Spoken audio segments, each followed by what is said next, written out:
Kasalukuyan po kami nasa Marikina Sports Complex na tinitignan kung paano lumangoy yung mga balyena. Ayun po.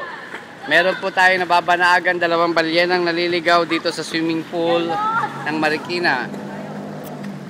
Ngunit akala natin 2 lang ang balyena. Meron pa parang isa pang nakatago doon.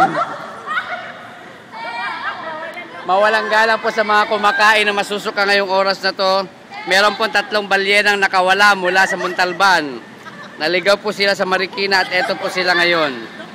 1, 2, 3. Ayan. 3 po. 3 balyena. Kung gusto niyo po malaman kung asan ang mga anak ng mga balyena, andun po yung isa. Andun yung isa. Ayun yung isa at ito pa po yung isa. Meron po sila dito mga ampon. Ayan. Okay. Ayan po. Kaya po yung mga balyena rito sa Marikina na naligaw mula sa Montalban. Ayan. Standby po muna tayo. Tatawag lang tayo ng magre-rescue sa kanila.